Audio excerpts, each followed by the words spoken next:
Na story inayomuhusu Dudu Baya aka Mamba. Yeah. Mamba 24 hapa. Wewe nitatafutwa mimi. Nitatafutwa. Noma sana. Dudu Baya sio mtu mzuri. Sio mtu mzuri, lakini ni mtu mzuri kwa upande mwingine. Sema kuna wakati Dudu Baya bwana akiongea kitu, sema ni mtu ambaye anaongea fact actually. Sahihi. Sema sasa watu wamekuwa kimshambulia mitandaoni kuhusiana na utumiaji wa vilevi. Na kuna siku ilitokea issue ya kuhusu Professor Jay, unakumbuka Yeah. Alimzungumza Professor Jay, baadaye akaja akaona haikuwa sahihi kama brother kumzungumzia vile, akaja akaomba msamaha. Ndio. Sasa watu wakamshambulia, wewe unatumia vilevi, ndio maana kuna wakati watu wengine wanawasema vibaya na nini. Yeah. Sasa Dudu Baya amekuja amefunguka. Kafunguka na kusema kwamba jamani, bila kutumia kilevi hana confidence. Kwa ni kweli anatumia ili awe na confidence ya kwanza kuwachana watu vizuri na kuwafikishia watu ujumbe. Kwa story iko hivyo. Dudu Baya bwana kiukweli tushamzoea na drama zake anazokuja nazo. Na kuna watu wanawataja vibaya. Ndio. Na sio kitu kizuri kutokana na ulevi. Unajua swala la ulevi ni kuna mnywaji na mlevi kupitiliza. Kwa hiyo kwenye swala la pombe kisheria iko huru. Na ndio maana na uwezo wa kuongea kwamba mimi siwezi kuwa na confidence mpaka ninywe pombe. Mpaka ninywe. Yes, ingekuwa ni bangi au masuala ya madawa ya kulevya ingekuwa kidogo hiyo ni issue nyingine. Lakini pombe watu wanalipia kodi. Umeelewa? TRA wanapita kila sehemu, yani shoti mapato serikalini yanaingiza. Kwa Dudu Baya kusema hivyo kwa sababu Dudu Baya amekuwa kwenye vita kwa muda mrefu sana. Yeah, sure. Miaka mingi sana tangu 2006 sisi tunaanza kukua tunamsikia mpaka leo. Hata hivyo nilisikia tu interview yake kaongea vitu vingi sana. Na kuna wakati pia amepitia situation ya kubaniwa kwenye swala lake la muziki. Unaelewa, kuna wakati alitaka kutoa album. Ndio. Baadhi ya sehemu ikablokiwa na Wahindi. Mambo akawa hayaendi. Kwa hiyo alikaa kimya kwa muda mrefu na alishapoteza pesa nyingi sana katika maisha yake. Kwa hiyo anachokuja kukileta sasa hivi anakuja kulipiza kisasi. Yaani maana yake nyinyi mlinibania kipindi fulani, lakini sasa hivi mimi niko huru. Kwa hiyo anachokifanya Dudu Baya kwamba alipiza kisasi. Yeah, kwa sababu kwenye mitandao ya kijamii sasa hivi una uhuru wa kuongea chochote. Kikubwa labda usitukane. Yes. Unaweza mimi nikamchana mtu fulani, yeye akimind na yeye atakuja kwenye mitandao au atatumia sheria. Umeelewa? Kwa Dudu Baya swala la kilevi nadhani ni wenyewe wanasema bila steam za bangi kichwani wafanyi show.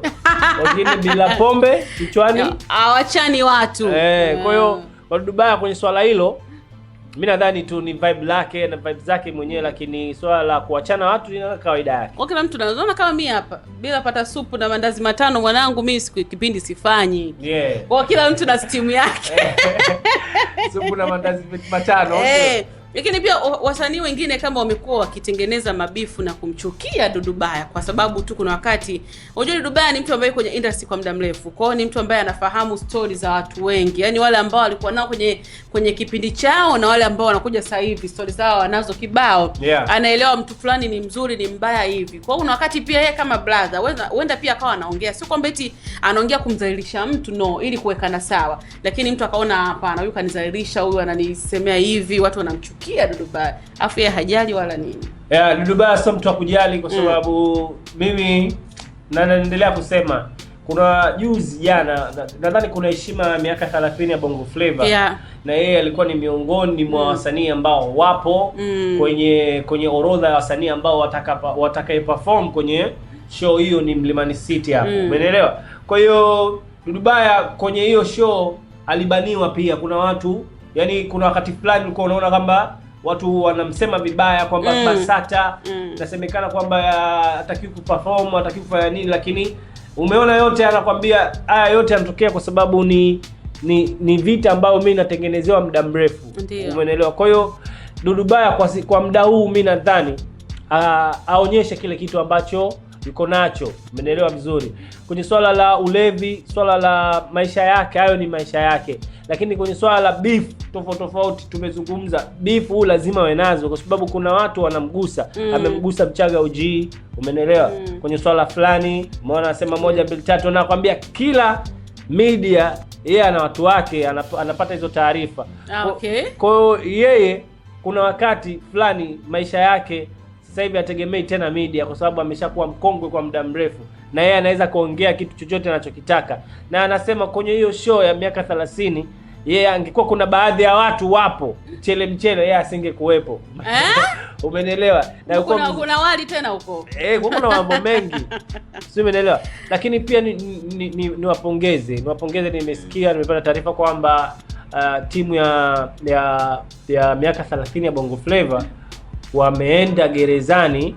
Umeelewa? Walikuwa wanataka kufanya, niliona pia gereza la Ukonga. Walienda Ukonga na mambo mengi, walimtembelea pia Mkubwa Fella. Walienda pia upao kwa Mkubwa Fella, mambo akaenda vizuri. Kwa Dudu Baya kuongea swala lake la private na hasa swala la vinywaji. Swala la vinywaji tunajua kabisa kwa kamnyweso. Kamnyweso. Washikaji zetu wanajua tu wa weekend, wanajua jinsi gani wanavyo happen siku za weekend. Kwa hiyo jambo ndo limekaa hivyo. Kwa hivyo kwa kile ambacho anakifanya Dudu Baya kwa upande wake anaona ni sahihi. Ni sahihi. Mimi watu mwache kumshambulia sasa. Dudu Baya bana, mimi kiukweli namkubali, na yule jamaa akasoma sana, alafu watu hawajui kwamba yule jamaa ni mtu wa dini.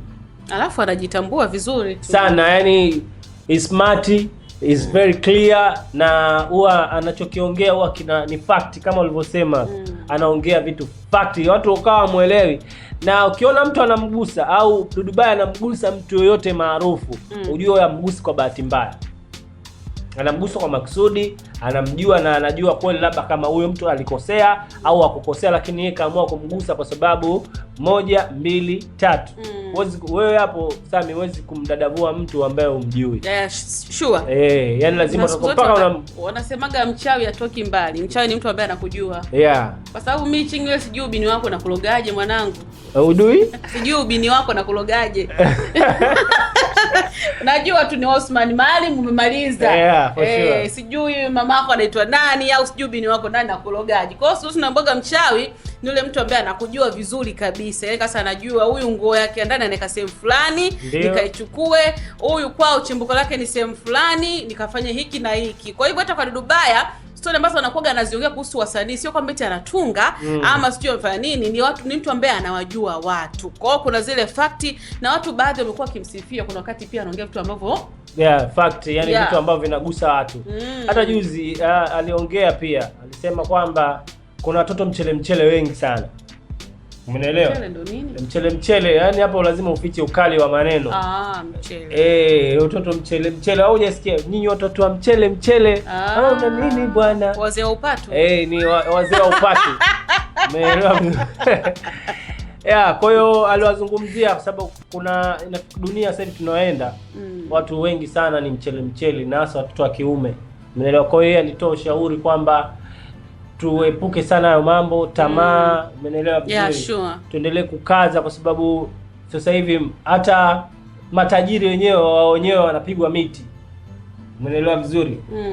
Kaongea vitu vingi jana Dudu Baya. Kaongea vitu vingi sana, anasema yani ni hivyo, vitu vingine sio vya kuongea, lakini vitu vingine vya kuweka sawa, kuelimisha jamii. Tusikimbilie huko au toe macho kwenye masuala yale wakati sio mazuri. Umeelewa? Au tukapublish yale mambo wakati sio mazuri. Na ndicho anachopigania Dudu Baya, kuona watoto wa kiume wanakuwa strong, wanakuwa ni mikazo na maisha mengine pia yanaendelea. Safi kabisa. Kwa hiyo mambo ndo yako hivyo. Kwa story ilikuwa ni hivyo kuhusiana na Dudu Baya. Kwa upande wako maoni yako ni yapi? Kwa wewe ukihitaji kufanya kitu, steam yako ni ipi? Ama ndo steam zimelipiwa mwanetu? Dudu Baya steam yake ni pombe. Na amesema kabisa mumwache kwa sababu bila pombe hawezi kumchana mtu. Bwana. Kuna wakati fani Dudu Baya kama ajanywa hana confidence. Watu wengi sana mimi naamini hivyo. Kuna watu wengine yani dakika za mwisho mtu hawezi kabisa hata kutembea. Anatetemeka mpaka apate ashtuke. Yani yale ni mazoea nitari. Ndio kama wewe unaijua na steam yako. Steam yako naijua. Bwana huyu bila energy huyu hafanyi chochote. Huyu energy drink ndio steam yake. Bila energy drink atakwambia ni Sami leo sielewi. Au vipi? Sawa, sisi tumemaliza hivyo kuhusiana na Dudu Baya. Wanamuita Konki Master. Mamba hapa 24. Au ni aje? Bado tuko na wewe kwenye YouTube channel yetu ni 69 Media Pro. Kama bado hujasubscribe basi subscribe. Lakini pia bonyeza alama ya kengele wakati ambao tunakuwa tunatoa notification zetu unazipata kwa usahihi kabisa. Una like, una comment na kushare, lakini pia kule Instagram pita huko. Instagram tuko live. Siku zote tunaambia tu follow, tu like kwa sababu mambo ni mengi sana mjini pale, watu wanatap wanaendelea kuscroll na mambo yanakuwa ni mengi sana. Kwa hiyo kama unakutana na post au comment unahisi kabisa hichi kitu inakupa ushawishi wa kucomment, basi unafanya hivyo mara nyingi, maana yake inakuwa inatupa nguvu kwamba yes umeguswa na nini. Kama kuna ushauri na nini pia unakuwa unatoa, itakuwa vizuri, maoni yako huwa yanasomwa na yanasikilizwa, yanafanywa kazi na inakuwa vizuri zaidi. Kwa hiyo Instagram tu follow 69 Media TZ, tuko live, lakini pia unaweza kutufollow pia Facebook, tuko live pia 69 Media TZ hivyo. Lakini pia mimi unaweza kunifollow kwenye account yangu ya Instagram, andika Chingwizi au mimi niko live pale kama kawaida yangu. Mambo ni mengi mjini, lazima ujipakulie manyama mwenyewe. Na of course TikTok natumia jina la Wote. Yes, Wote tena na Facebook pia natumia jina la Ching au Wiz Ching hivyo yani. Sawa, mimi hapa ni Sammy Baby kule TikTok. Tap the screen wewe. Imeisha hiyo.